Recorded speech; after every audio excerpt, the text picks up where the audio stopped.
Hi all. Pothys digi gold close பண்ணி gold காயினை wastage இல்லாம எடுத்திருக்கேன். எப்படின்னு தெரிஞ்சுக்கணுமா? வீடியோவை ஃபுல்லா பாருங்க. போன வருஷம் போத்தீஸ் டிஜிகோல்ட் ஓபன் பண்ணி என் ஹஸ்பண்ட் 200 மட்டும் பே பண்ணிருக்காங்க. அவருக்கு போத்தீஸ் டிஜிகோல்ட் பத்தின நாலேஜ் இல்லாதனால 200 மட்டும் இனிஷியலா பே பண்ணிட்டு அப்படியே விட்டுட்டார். அவர் பே பண்ண அந்த 200க்கு 0.024 மில்லிகிராம்ஸ் வந்து ஆட் ஆயிருந்தது போனஸோட சேர்த்து. அவரு அந்த ஒரே ஒரு 200 மட்டும்தான் இனிஷியலா பே பண்ணிட்டு அப்படியே விட்டுட்டாரு. சரி, போனஸோட வந்த கோல்ட ஏன் வேஸ்ட் பண்ணுவானுன்னு சொல்லிட்டு அந்த மில்லிகிராம கூட விடாம நாங்க அத ரவுண்ட் ஆஃப் பண்ணி 1/2 மில்லிகிராமா கன்வெர்ட் பண்ணி அதுக்கு எவ்வளோ எக்ஸ்ட்ரா பே பண்ணணுமோ அத மட்டும் பே பண்ணி நாங்க 1/2 மில்லிகிராம் கோல்ட் காயின எடுத்துட்டோம்.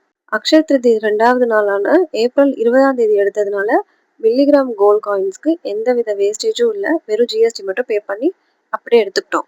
இது 22 கேரட் 1/2 மில்லிகிராம் காயின், அதாவது 500 மில்லிகிராம் காயின். ஆனா இதுல ஹெச்ஓஐடியோ ஹால்மார்க்கோ இல்ல. போத்தீஸ் ஸ்வர்ணமஹால் அதோட 916 மட்டும்தான் இருந்தது. ஸ்கீம்ல ஆட் ஆன வெயிட் மென்ஷன் ஆயிருக்கு. ஸ்கீமோட பெனிஃபிட்ஸும் மென்ஷன் ஆயிருக்கு.